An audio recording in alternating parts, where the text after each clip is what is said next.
उसके बाद दोस्तों बात करते हैं लैंड रेवेन्यू एडमिनिस्ट्रेशन की।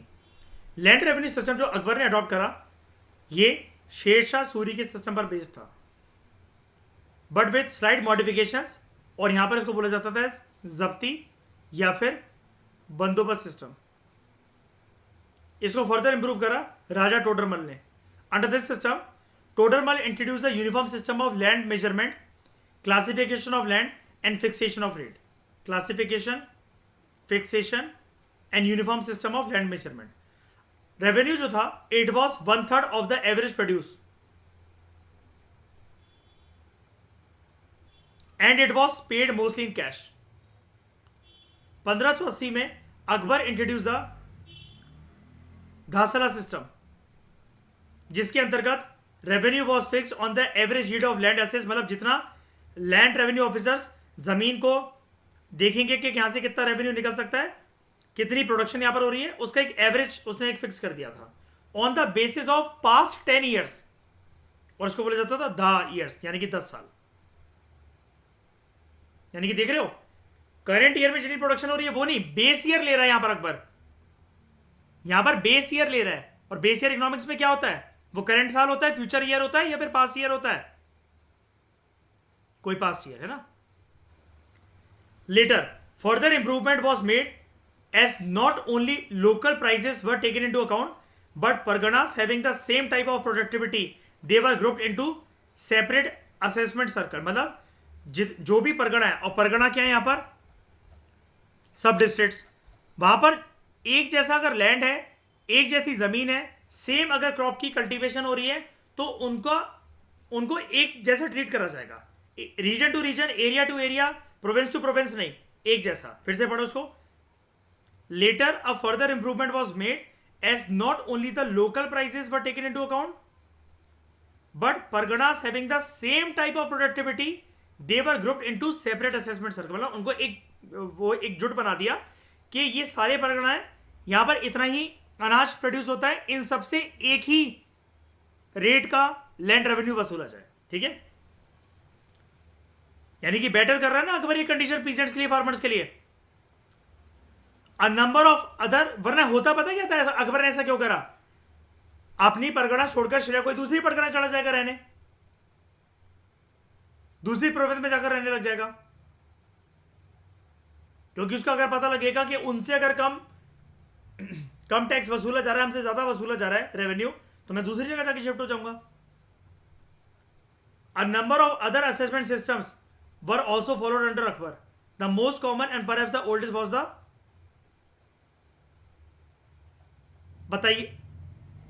बटाई या फिर घला Bakshi, wherein the produce was divided between the peasant and the state in fixed proportion. Another system was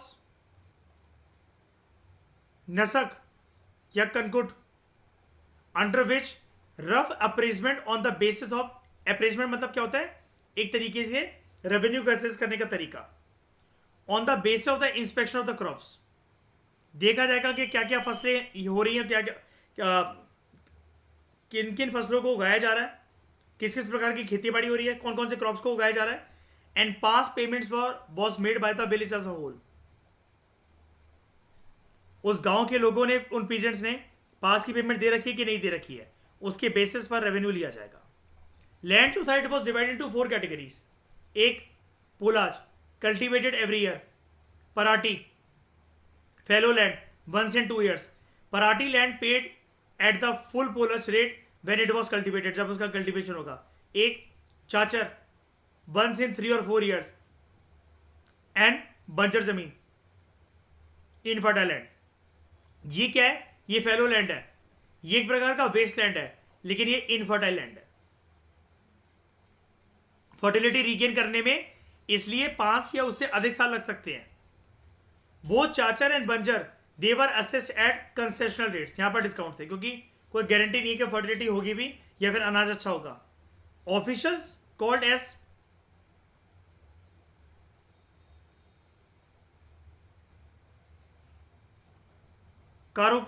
Karoris, they were appointed all over India, who were responsible for the collection of a crore of dams 2,50,000 and also audited the facts and figures supplied by the Kanango local hereditary officials of land records keeping. Akbar जो था, he was deeply interested in the improvement and the extension of cultivation. इसने Aamir revenue officers को बोला to act like a father to the peasants and to advance तकाबी loans. उनको मजबूर मत करना, उनकी मदद करो, उनको एडवांस में लोन्स दो ताकि उनकी खेती बड़ी अच्छी हो. जब उनकी खेती बड़ी अच्छी होगी तो हम तक ऑटोमेटिकली रेवेन्यू पहुंचेगा. ऐसा इसने आमिर को कहा कि पीजेंट्स के फादर फिगर की तरह एक्ट करो, उनकी मदद करो, उनका शोषण मत करना. To advance taccavi loans to the peasants for seeds, implements, animals in times of need and to recover them in easy installment. आराम आराम से उनकी किस्तें बांध दो. ड्यूरिंग 17th सेंचुरी दोनों जो क्रॉप्स है ये उगने लगे, एक तमाकू और दूसरा मेज. मेज क्या होता है?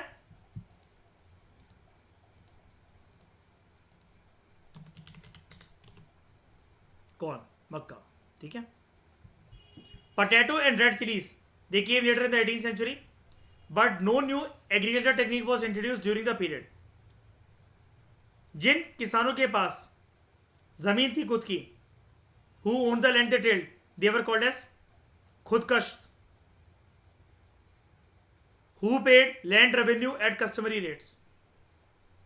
जो उन्हीं की जमीन है वो कहाँ भाग रहे हैं उनके फिक्स रेट से. फिर हम बात करते हैं मनसबदारी सिस्टम की. अकबर ने मनसबदारी सिस्टम इंट्रोड्यूस करा था एडमिनिस्ट्रेशन में. अंडर दिस सिस्टम हर एक ऑफिसर जो था मनसबदार, इसको एक रैंक दी जाती थी मनसब.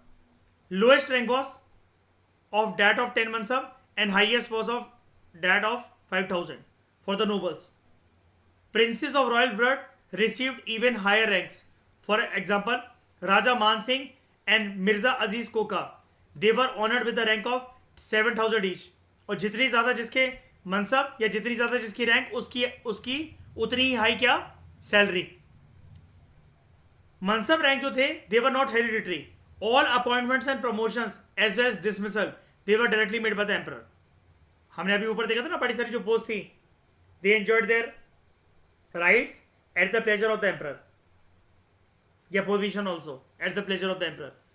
Ranks were further divided into two, मतलब मनसब रैंक जो है वो टू पार्ट्स में फर्दर डिवाइड करी जाएगी, zat and sawar. Zat means personal and apart from fixing the personal status of a person in the administration hierarchy, it also decided salary due to him, कितनी उसको salary मिलेगी. जबकि सावर है, सावर रैंक जो है, it indicated the number of cavalry man sawar a person was required to maintain, कितने घुड़सवार उसको मेंटेन कर रहे हैं. There were further 3 categories in every mansab. First category, a person who was required to maintain as many सवार as his zat rank. मतलब जितनी उसकी जत रैंक होगी उतने उसको घुड़सवार मेंटेन कर रहे हैं. For example in the first category Jat and सवार रैंक्स वर इक्वल, 7,000 7,000. सेकेंड कैटेगरी में वो person, if a person maintain half और मोर सवार एज हिज जत रैंक, मतलब उसकी जत रैंक है 7,000 की, वो मेंटेन कर रहा है 3,500 या 4,000 के घुड़सवार. For example in the second category sawar rank was lower than the zat but stopped at half और 50% ऑफ द जत रैंक. यानी कि सावर मेंटेन करने हैं 4,000, जत रैंक के पर्सन की 7,000, यहां पर 3,500 भी हो सकता था. Third category, if a person maintain less than half of his zat rank, for example in the third category sawar rank is lower than 50% of zat rank. Person को जत रैंक मिली हुई 7,000 की, जबकि वो सावर मेंटेन कर रहा है लेस देन 50%, 3,500 से भी कम 3,000. ये 3 कैटेगरी की एक तरीके से क्या बना रखा था इसने, मनसब रैंक बना रखी थी अकबर ने. Thus the savar rank was either equal or less than the zat rank. अब लेस देन में भी दो चीजें हैं, 50% या less than 50%. Even if the sawar rank was higher, mansabdar की जो position in the official hierarchy, it would not be affected. मतलब आप ये सोचो कि अगर उसकी जो रैंक है, सावर रैंक जो है वो ज्यादा होगी जत रैंक से, तो उसको कोई बहुत एडेड एडवांटेज मिलेगा, ऐसा कुछ नहीं था. It would be decided by the zat rank. Zat rank ज़्यादा इंपॉर्टेंट है. For example, a mansabdar with 4000 zat and 2000 sawar, he was higher in rank than a mansabdar जिसके बाद 3000 जत हैं और 3000 सावर है. Also different terminologies were use for person holding different ranks. For example, person holding 500 zat, 500 zat, इसको बोला जाता था mansabdar. Those holding 500 to 2500 were called as amir. Those holding ranks of 2500 and above were called as amir i umda या फिर उम्दा आई आजम. इंटरेस्टिंगली, एन आमिर और आमिरल आई उम्दा या फिर umda i azam, they could have another amir और mansabdar serve under him but not so a mansabdar. मतलब मनसबदार जैसा पर्सन, वो आमिर जैसा पर्सन अपने नीचे काम करने के लिए रख सकते हैं, लेकिन वो एक मनसबदार नहीं होगा. चेहरा एंड दाग सिस्टम, जिसको किसने इंट्रोड्यूस करा था दिल्ली सल्तनत में? अलाउद्दीन खिलजी ने. Chehra, descriptive roll of every soldier and dagh system, branding of horses, ये भी अपनाया गया अकबर के द्वारा. हर एक नोबल जो था, he had to bring his contingent for a periodic inspection before persons appointed by the emperor for that purpose. कि देखो घोड़सवार वगैरह अच्छे हैं कि नहीं है, घोड़े अच्छी क्वालिटी के हैं कि नहीं है, ये जब अगर कभी भी लड़ाई होगी तो ये लड़ सकते हैं वहां पर कि नहीं लड़ सकते. Ideally 10-20 rule was followed which meant that for every 10 cavalrymen Mansabdar had to maintain 20 horses. Interestingly, a savar with only one horse was considered to be only half a sawar, आधा सवर माना जाएगा उनको. तो in order to weaken the forces of tribalism and parochialism, बहुत ध्यान रखा गया था. Adequate care was taken to draw mix contingent of nobles from all the groups. फिर चाहे वो मुगल हो, पठान हो, हिंदुस्तानी हो या राजपूत रूलर्स हो या राजपूत लोग हों. Apart from cavalry man, bowman, musketeers, sappers, miners, they were also recruited the contingent. Guns and siege guns for breaching forts they were also maintained. The salary due to the soldiers was added to the personal salary of the mansabdar, who was paid by assigning to him a jagir and sometimes in cash. यानी कि अगर soldiers को salary जो मिलनी है, वो मनसबदार जो है, जो वो एक मनसब से जितना भी रेवेन्यू निकालेगा, वो रेवेन्यू निकाल के उसको सैलरी पे कर देगा और बाकी रेवेन्यू कहाँ पहुंचा देगा? सेंट्रल गवर्नमेंट के पास. मनसबदार वॉज पेड हैंडसमली, बहुत अच्छा पे करा जाता था इसको. As a matter of fact, Mughal mansabdar जो थे, they form the highest paid service in the world. तो in addition to meeting his personal expenses, Mansabdar had to maintain a stipulated quota of horses, elephants, camels, mules and carts. However, later these were maintained centrally, but Mansabdar जो है, they had to pay for them out of his salary. जैसे कि मैंने को बताया, जितना खर्चा आ रहा है उतना खर्चा निकालो, बाकी सारा सेंट्रल गवर्नमेंट को पहुंचा दो. The only drawback of Mughals was lack of strong and effective navy. बस ये नहीं थी.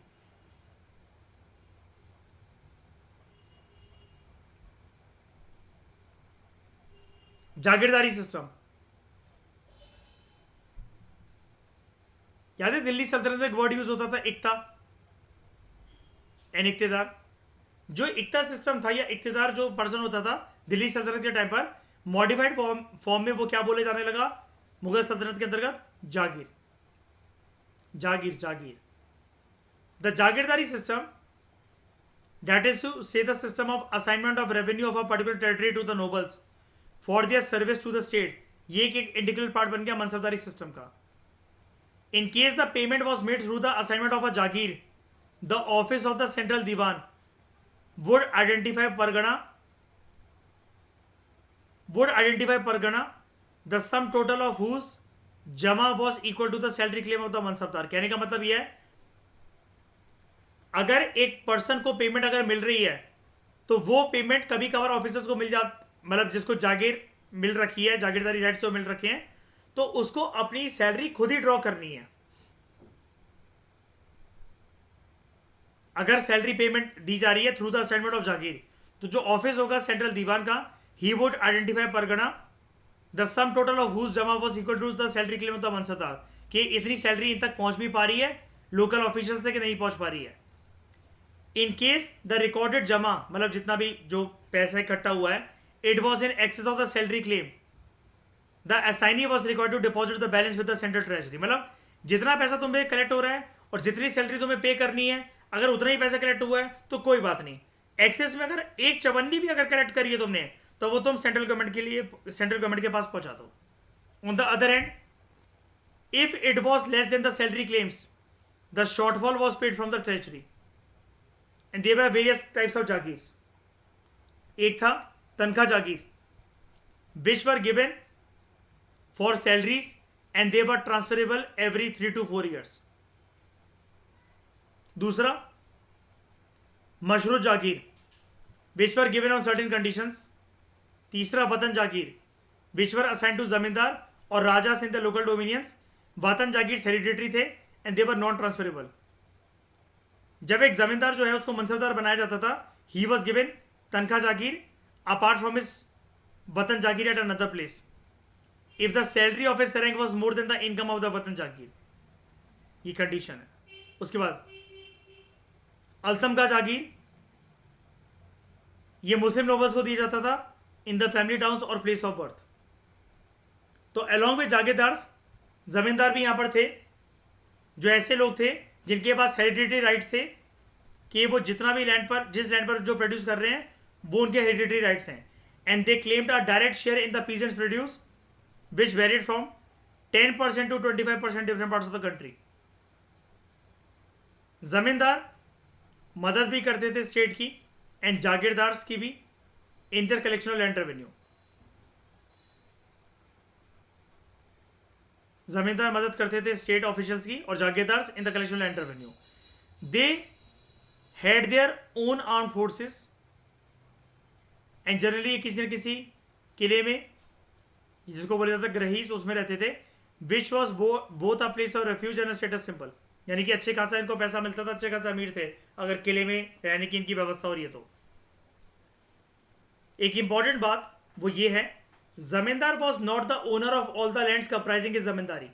जितने उसके पास जमींदारी राइट्स हैं सबका वो ओनर नहीं है. The peasants who actually cultivated the land, he could not be dispossessed as long as he paid the land revenue. जब तक वो लैंड रेवेन्यू पे कर रहा है, तो अकबर ने एक रूल बनाया था, उसको उसके राइट से वंचित नहीं करा जाएगा कि उसको कभी भी जमींदार ने निकाल कर फेंक दिया. दस the zamindars and the peasants they had their own hereditary rights in the land. कि अगर वो लैंड रेवेन्यू पे कर रहा है तो उसका पूरा का पूरा खानदान और पुश्ते वो है, वो उसी जमीन पर टिकी रहेंगी.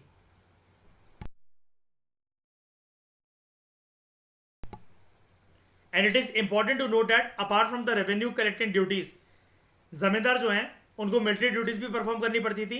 And they had to perform khidmat such as rendering soldiers to fill the ranks of royal army at times of need and offer gifts at the royal court. जब इनको जरूरत होगी तो इनको अपनी पर्सनल आर्म फोर्सेज जो है वो देनी पड़ेंगी. अकबर की रिलीजियस पॉलिसी के बारे में हम लोग जानते हैं. अकबर जो है इतिहास के पन्नों में फेमस होता है अपनी रिलीजियस पॉलिसी की वजह से. बड़े सारे फैक्टर जो हैं they were responsible for his religious ideas. Most important among them were his early contact with Sufi cents.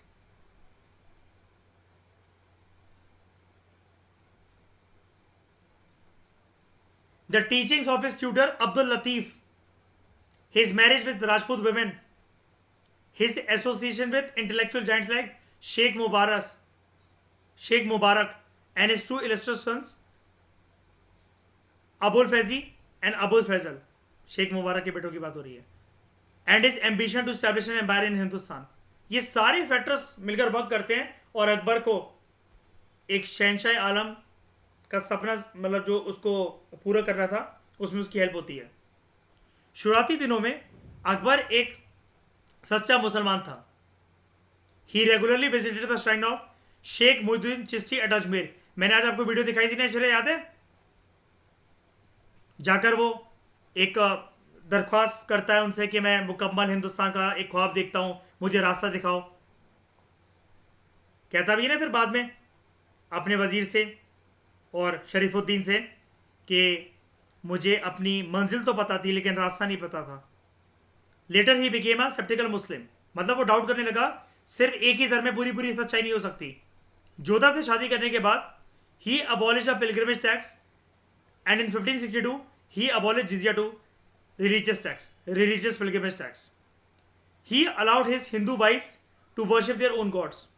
1575 में he constructed the इबादत खाना hall of prayers at his new capital Fatehpur Sikri, जहां पर अकबर जो है वो सारे के सारे पढ़े लिखे स्कॉलर्स को बुलाता था अलग अलग रिलीजियस फेथ से, like Hinduism, Jainism, Christianity, Zoroastrianism, and he used to conduct religious discussions with them. उसके बाद हाँ, इबादत खाना मैं आपको दिखा देता हूँ, मैंने आपको दिखाया भी था फतेहपुर सिकरी के अंदर।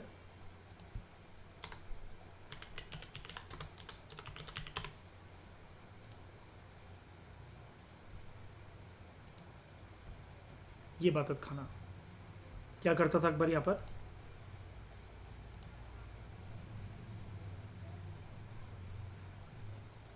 आगरा के पास फतेहपुर सिकरी में, यूपी में। तो सम ऑफ द स्कॉलर्स वर पुरुषोत्तम दास हिंदू था, जिनके साथ ये मतलब रिलीजियस डिबेट्स एंड डिस्कशंस कर रहा है। Dastur Meherji Rana Parsi of Navsari Maharashtra. Hira Vijay Suri Jain saint of Kathiawar region. Acquaviva and मॉन्सेरेट Christian. ये याद है श्री हमने स्पेक्ट्रम में पढ़े थे इनके नाम, इन दो बंदों के। ये इस मकसद से आए थे कि अकबर को क्रिश्चियनिटी में कन्वर्ट कर देंगे, याद है? हाँ, send by Portuguese on Akbar's request. He dislike the interference of the Muslim ulemas, याद है इसके कोर्ट में जब वो पहले तो बेइज्जती करते अकबर की और हमेशा एक लाइन ऐड कर देते प्रीफिक्स, ये बंदा गुस्ताखी की माफी चाहता है, लेकिन आलम पना को समझाना चाहता है कि उनका दिल उनके दिमाग पर हावी हो रहा है। तब अकबर डांटता है ना उसको कि सल्तनत का ख्याल और लोगों की खुशी हमारे मन में एज कंपेयर टू आपके मन से कोसों मील आगे है, मुझे मत सिखाओ कि मुझे क्या करना है। तो 1579 में he issued the infallibility decree by which he asserted his religious powers. अब यहां पर ऐसा नहीं था कि अकबर को घमंड आ गया था अकबर ने, लेकिन ये बोला रिलीजियस पावर का मतलब ऐसा भी नहीं कि ये बोल रहा कि मैं किसी मुर्दे में जान फूंक सकता हूं, इसको गलत मत समझ लेना इस लाइन को। इनफॉलिबिलिटी डिग्री का ये मतलब है कि ये अब सारे धर्म को मिलाकर ये ऐलान करने जा रहा है कि हर धर्म हर मजहब एक ही चीज सिखाता है। आप कान चाहे यहां से पकड़ लो चाहे वहां से पकड़ लो, सारे धर्म एक ही हैं, तो उनके बीच में भेदभाव ना हो। 1582 सीई में he promulgated a new religion called as Din e इलाही। हाँ, और दूसरा नाम इसका ये था तौहीद ए इलाही, डिवाइन मोनोथिज्म। अब मोनोथिज्म का मतलब क्या होता है, डिवाइन वर्ड को बताओ।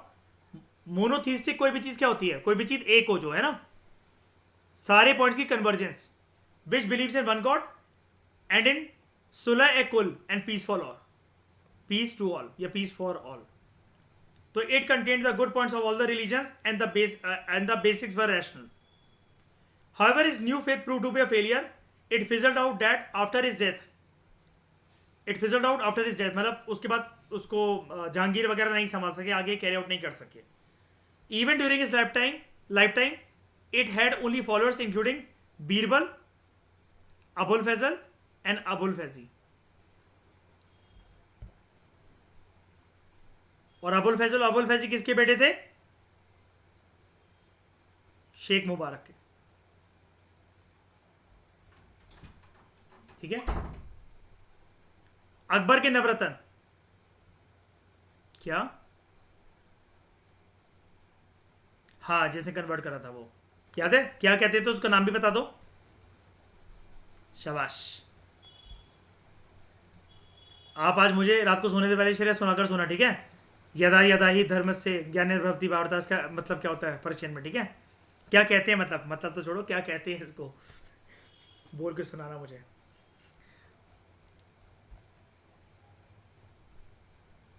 अकबर के नवरत्न, सबसे इंपॉर्टेंट टॉपिक।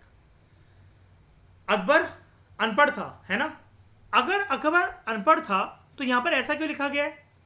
इसका ये ट्यूटर था अब्दुल लतीफ।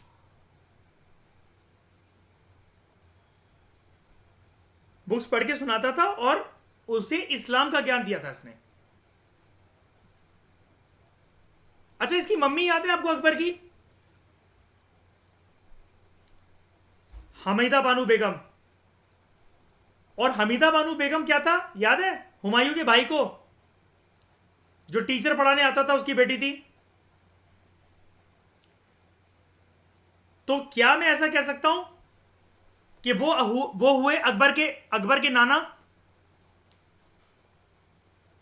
नाना सूफी थे अकबर के, और वहीं से अकबर का नाम पड़ा अकबर जामी। टीचर बहुत मस्त, अब्दुल लतीफ।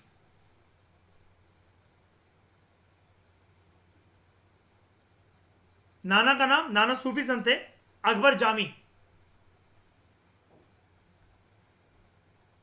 बहुत ब्लेसिंग मिली है अकबर को अपनी जिंदगी में, बहुत ज्यादा, सूफी संतों से।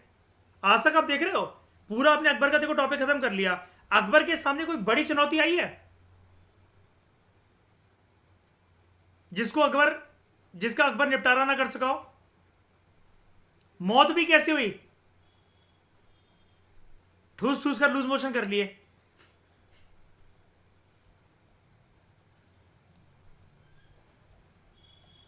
वो तो थैंक्स टू जोधा कि ज्यादा साल जी गया। मुर्गे पाड़ने का शौकीन था, एक दिन बंद करवा दिया जोधा ने। और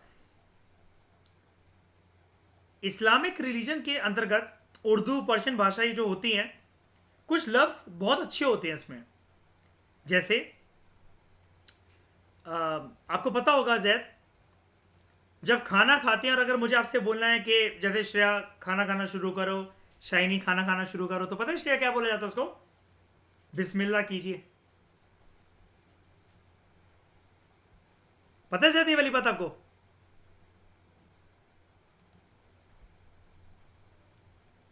आपका हो गया जैद बिस्मिल्लाह? 9 बज रहे हैं। तो Akbar, despite his illiteracy, he was a great lover of artist and intellectuals. His passion for knowledge and interest in learning from great minds, it attracted him to men of genius to his courts. 9 of these courtiers were known as Akbar's Navratan or 9 jewels.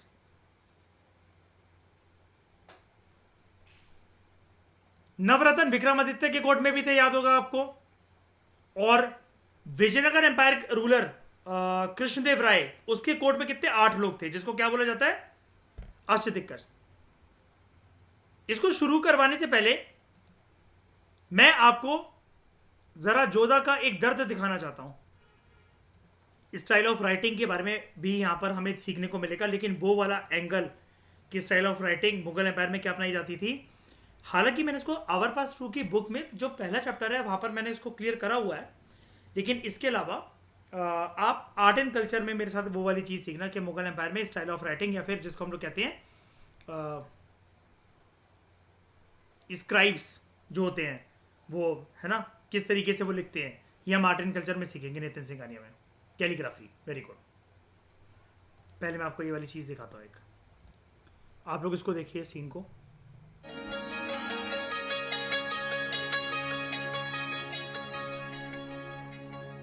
कलम को घुमाते हुए लकीर को इस तरह खींचिए।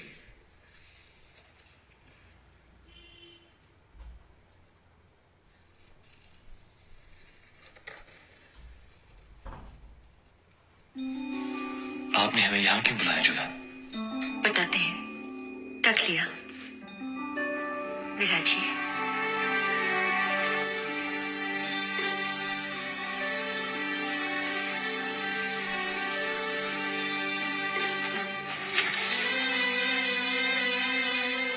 हमने आपके लिए कुछ खास बनाया है।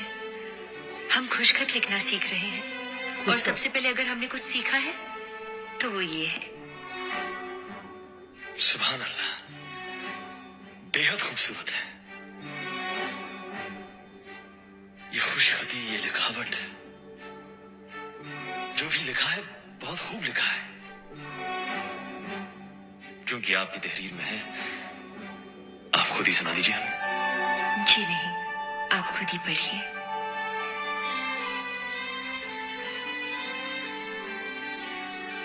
अब आपसे क्या पर्दा जोधा। दरअसल हम पढ़ लिख नहीं सकते। जंग और तीर तलवार ने हमें कलम किताब तक पहुंचने ही नहीं दिया। अब तो पढ़ दीजिए।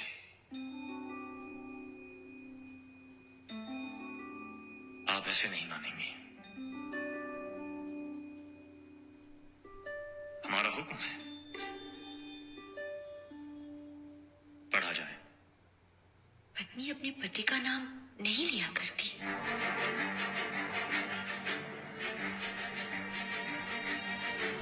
तो क्या लिखना सीख रही है? कौन सी कैलीग्राफी की स्टाइल? खुशखत। ठीक है, खुशखत फॉर्म ऑफ राइटिंग है, मतलब एक। ठीक है, अब आप लोग जरा इस वाली लाइन पर आओ।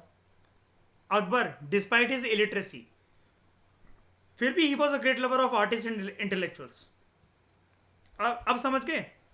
खुद पढ़ लिख नहीं सकता था, लेकिन शौक था पढ़ने लिखने का। होता है ना बहुत बार ऐसा कि मान लो कि किसी की दादी है, किसी की चाची है, किसी की बुआ है, किसी की मम्मी है, किसी के पापा हैं, वो नहीं पढ़े लिखे हुए, लेकिन शौक बहुत था उनको अपने टाइम पर पढ़ने का। लेकिन जीवन में जिम्मेदारियों ने कुछ ऐसा फंसाया कि जितना पढ़ना चाहते थे, कुछ बनना चाहते थे या कागज कलम उठाना चाहते थे, तो वो जीवन ने वहां तक पहुंचने नहीं दिया उनको। अब सीखने की कोई उम्र तो होती नहीं है। अब जोधा को देखा, उसका चेहरा बन गया था इस बात पर, उसको दुख हुआ था। लेकिन क्या फर्क पड़ता है, अकबर पढ़ा लिखा हो चाहे ना हो, शहनशाह हिंदुस्तान तो यही है। और ज्यादा पढ़ लिख भी जाता तो क्या ही कर लेता। और सारे के सारे टॉप के एजुकेटर्स इसके कोर्ट की शान उस जमाने के।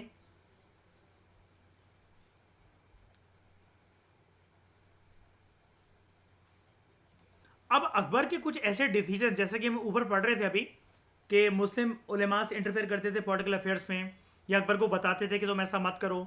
तो बात सिर्फ मुस्लिम उलेमास की नहीं थी, उसकी खुद की जो सौतेली माँ थी, क्या नाम था, मतलब काइंड ऑफ माँ तो नहीं, लेकिन जिसको वो माँ के समान मानता था, महामंगा, वो भी बहुत इंटरफेरेंस करती थी, है ना।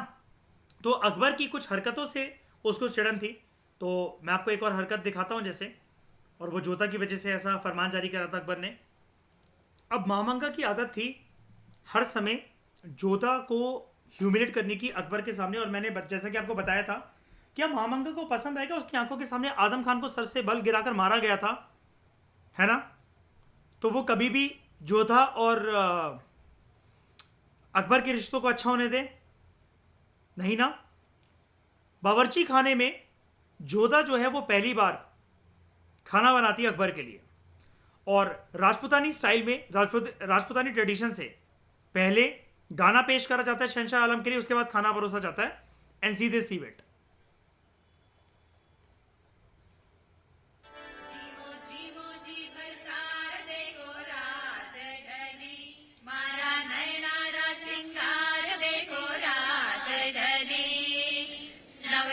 से थाल सजायो, पीठोड़ा रो साग रंगायो, घेवर लाडू और चूरमा प्यारो लागे, मुगल सूरमा रात ढली। जीवो जीवो जी भरतार देखो रात ढली, मारा नैनारा सिंगार देखो रात ढली। नवरत्ना से थाल सजायो, पीठोड़ा रो साग रंगायो, घेवर लाडू और चूरमा प्यारो लागे, मुगल सूरमा रात ढली। जहापना, आज आपके लिए हमने दाल बाटी चूरमा, केर सांगरी, पिथौड़े, गट्टे, तिल पापड़ी और पंचमेल सब्जी बनाई है। और जहापना, मुंह मीठा करने के लिए घेवर और सोहन हलवा हाजिर है। बहुत खूब मीर बकाओ। गुस्ताखी माफ आलमपना, मगर आज का खाना हमने नहीं बल्कि राजपूत मलिका ने खुद पकाया है।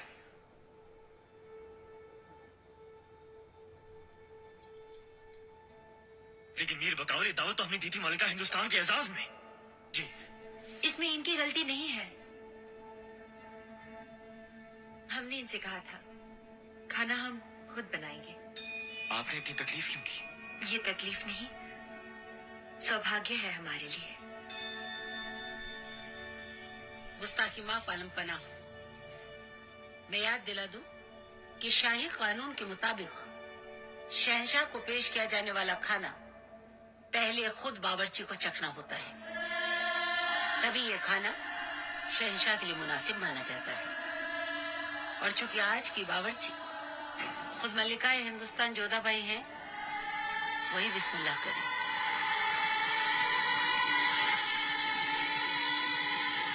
हिफाजत के तहत इस शाही कानून को मानना ही होगा। खुद शहंशाह भी इस उसूल पर इनकारी हर्फ नहीं उठा सकते। खाइए मलिका, बिस्मिल्लाह कीजिए।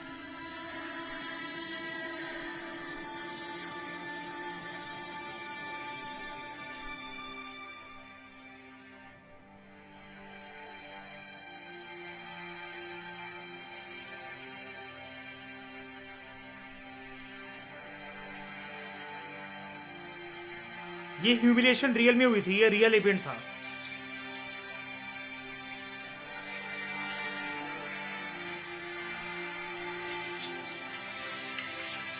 इसके बाद देखना अकबर का एक फरमान।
जहांपना, ये खाना महफूज है। और जहां पना ये खाना नोश फरमा सकते हैं।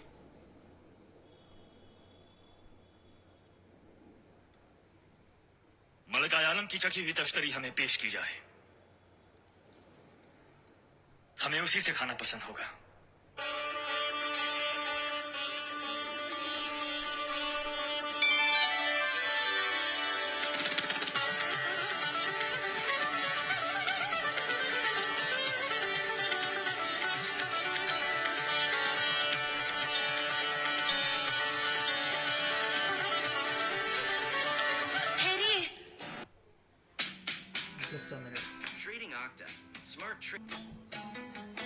हमें इस कदर पसंद आया है कि अब हर पीर के दिन हम गोश्त के बगैर बना हुआ ऐसा खाना मलिका जोधा की रसोई से ही खाना पसंद करेंगे।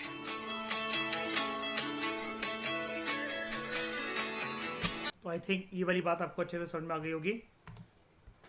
और जोधा ने फिर उसके बाद लाइफ टाइम तक जब ये जुम्मे की नमाज होती थी या जिसको वो पीर का दिन कह रहा है, तो हर फ्राइडे के दिन ऑलमोस्ट पूरी लाइफ टाइम तक जब तक जोधा के शरीर ने उसका साथ दिया है, अकबर ने उसी के हाथों से बना हुआ हफ्ते में एक दिन एटलीस्ट खाना पसंद करा है। ठीक है, तो ये भी था कि नॉन वेजिटेरियनिज्म को उसने हटाया। और जोधा बहुत कदर करती थी अकबर की कि उसकी बातें वो मानता है, और जबकि वो शहंशाह हिंदुस्तान है, उसकी और भी बीवियाँ हैं उसको संभालने के लिए, रुकैया बेगम, और जैसा कि आपको पता है बैरम खान की बीवी से भी इसने शादी कर ली थी ना, याद है, उसको इज्जत देने के लिए। लेकिन फिर भी मतलब जोधा को लगा कि मेरी इतनी बात मानता है और मुझे मतलब मलिका हिंद और मलिका खास का जो किताब दे रखा है इसने, और इतनी मेरी बातें मानता है, सुनता है, मुझे फॉलो करता है, मेरी बातों को नज़रअंदाज नहीं करता है, तो इसलिए जोधा ने भी इसको गिफ्ट दिया था। वो क्या गिफ्ट था कि और हाँ, एक और बात, जोधा को एक और बात बहुत पसंद थी कि अकबर ने ऐलान करा था कि आगे चलकर मुग़ल हुकूमत के तख्त पर जो बैठेगा वो हमारा ही बेटा बैठेगा। जो सलीम, प्रिंस सलीम, जिसको आगे चलकर जहांगीर कहा जाता है, वो किसकी पैदाइश थी बताओ? रुकैया बेगम या फिर जोधा की, या फिर बैरम खान की औलाद की, जोधा की, है ना। और आगे चलकर वो जोधा क्या गिफ्ट देती है इसे, इस्लाम कबूल करती है और अपना नाम क्या रख लेती है, हरकाबाई। ठीक है, तो अकबर के नवरत्न को हम लोग डिस्कस करते हैं। Abul Fazl, he wrote NI Akbari and Akbarnama, led Mughal imperial army in its wars in Deccan, was murdered by Bir Singh Bundela on the orders of Prince Salim. बेटा बागी हो गया था। और प्रिंस सलीम कौन है, जहांगीर, अपने बाप के कोर्ट के अंदर नवरत्न को ही मरवा डाला। फिर याद है फैजी, फुल फॉर्म लिखना हमेशा, अबुल फैजी। ये दोनों कौन है, इनका रिश्ता क्या है, भाई है। Historian Abul Fazl brother and Persian poet translated Leelavati into Persian, a works for mathematics, and under his supervision Mahabharat was translated into Persian language known as Razamnama. Fakir Aziauddin, he was the Sufi mystic and one of the chief advisors of Akbar. Tansen, great musician, Hindu of Gwalior, he served as a court musician to King Ramchandra who gave him the title of Tansen too. इसने इस्लाम को कबूला था at the hand of a great Sufi mystic saint Mohammad Ghaus of Gwalior. मतलब impress हो गया था इस्लाम से काफी ज्यादा, ऐसा माना जाता है। He could bring rain and fire through singing the ragas मेघ राग, मल्हार राग एंड दीपक राग रिस्पेक्टिवली। ठीक है, he compose dhrupad on Hindu gods and goddesses along with investing many raag. अब ये राग की बात और ये जो ध्रुपद है, ये आपको म्यूजिक वाला जो चैप्टर है आर्ट एंड कल्चर के अंदर हमारी नितिन सिंह की बुक के अंदर, ये आपको तभी समझ में आ पाएगा जैसा कि मैं आपको इस चैप्टर के अंदर सिलसिला सिस्टम बता रहा था, वो भी आपको इस चैप्टर के अंदर समझ में नहीं आ पाएगा जब तक आप भक्ति सूफी का चैप्टर नहीं पढ़ोगे मेरे साथ। ठीक है, he also compose music songs on his patterns. Akbar gave him the honorific title Miyan, Tansen Miyan. Raja Birbal, असली नाम था महेश दास। He was a courtier to whom Akbar gave the title of both Raja and Birbal. He died fighting the Yusuf Shahis on northwest frontier. याद है? फिर तोडरमल ने कमान संभाली थी। Raja Todarmal, finance minister, overlooked revenue system. He introduced the standard weights and measures, revenue districts and officers. Earlier worked under Sher Shah Suri. देख रहे हो? Earlier worked under Sher Shah Suri. Aamir Khusro भी तो ऐसा था, अलग अलग सुल्तानों के छत्रछाया में काम कर चुका था ना। 1582 में Akbar bestowed on him the title दीवाने Ashraf.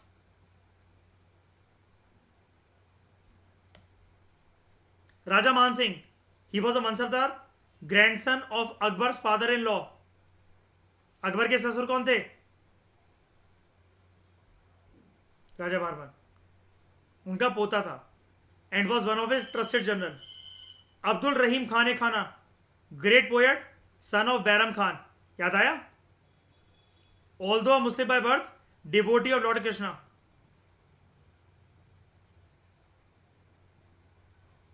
Translated Babarnama into Turki.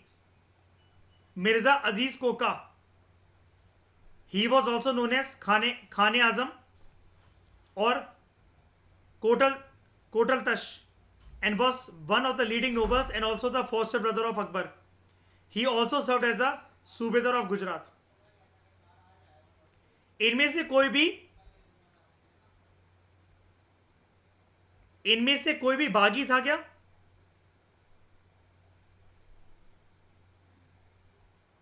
नहीं, नवरत्न है यार, उसके राइट हैंड है, लेफ्ट हैंड है। ओके, समझ में आया सब कुछ? अकबर की कहानी खत्म। अब हम पढ़ेंगे अगले लेक्चर में जहांगीर या फिर प्रिंस सलीम को। तब तक आपकी जिम्मेदारी ये है, आपकी ड्यूटी है, आप वीकेंड पर जोधा अकबर मूवी को पूरा कॉम्प्रिहेंसिव तरीके से कंप्लीट करो, उससे नोट्स बनाओ, एनालिसिस पावर में डेवलप करो और मूवी देखते देखते मजे करो। Thank you very much for discussion.